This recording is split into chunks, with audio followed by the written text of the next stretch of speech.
لیجیے اب نویں صحابی سعید بن زید رضی اللہ عنہ کے حالات سنیے۔ ماں باپ نے نام سعید رکھا۔ آپ کی کنیت ابو العابر تھی۔ آپ کے والد کا نام زید بن عمرو تھا، والدہ کا نام فاطمہ بنت ناجا تھا۔ آپ سیدنا عمر فاروق رضی اللہ عنہ کے چچا زاد بھائی تھے۔ آپ اور سیدنا عمر فاروق کے دادا کا نام نفیل تھا۔ آپ سیدنا عمر کے بہنوئی بھی تھے اور سالے بھی۔ سیدنا عمر کی بہن سیدہ فاطمہ سعید بن زید کی بیوی تھی، جبکہ سعید بن زید کی بہن عاتقہ کی شادی پہلے عبداللہ بن ابی بکر سے ہوئی تھی۔ ان کی وفات کے بعد عاتقہ کا نکاح سیدنا عمر فاروق سے ہوا۔ آپ بھی اولین ایمان لانے والوں میں شامل ہیں۔ آپ کی زوجہ محترمہ فاطمہ بنت خطاب بھی آپ کے ساتھ ہی ایمان لا چکی تھیں۔ سیدنا عمر کے اسلام لانے کا ذریعہ یہی فاطمہ بنت خطاب بنی تھی۔ سیدنا سعید بن زید عالم فاضل صحابی تھے۔ اسلام کے غازیان میں ان کا شمار ہوتا ہے۔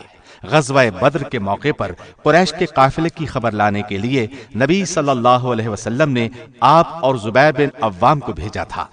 جب بدر کا مال غنیمت تقسیم ہوا تو اس میں سے ان دونوں کو بھی حصہ دیا گیا، گویا آپ دونوں کو غزوے میں شریک سمجھا گیا۔ سعید بن زید آپ کے ساتھ تمام غزوات میں شریک رہے، یرموک کی لڑائی میں بھی حصہ لیا، دمشق کی لڑائیوں میں شریک رہے۔ سیدنا امیر معاویہ کے دور خلافت میں مدینہ کے حاکم مروان بن حکم تھے۔ ایک بڑھیا نے مروان بن حکم سے آپ کی شکایت کی اور کہا سعید بن زید نے اس کی زمین غصب کر لی ہے۔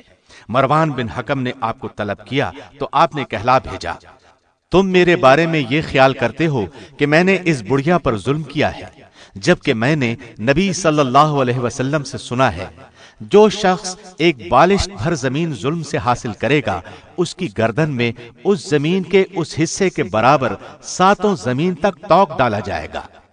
پھر آپ نے دعا کے طور پر یہ الفاظ فرمائے، الہی وہ گمان کرتی ہے کہ اس پر ظلم ہوا ہے، بس اگر وہ جھوٹی ہے تو اس کو اندھا کر دے اور اسے اس کے گھر کے کنویں میں گرا دے اور مسلمانوں پر میرے حق کو اچھی طرح واضح کر دے۔ چنانچہ ایسا ہی ہوا، اس کی بینائی ختم ہو گئی۔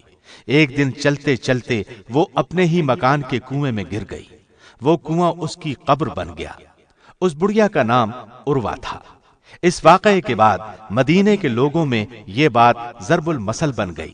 کسی کو یہ بد دعا دی جاتی تو وہ یہ کہہ دیتا، اللہ تجھے اندھا کر دے جیسے اس نے عروہ کو اندھا کیا۔ اسلام کے راستے پر آپ نے اور آپ کی زوجہ محترمہ نے بہت سختیاں برداشت کی۔ ابتدا میں دونوں نے اپنے اسلام کو چھپا کر رکھا تھا۔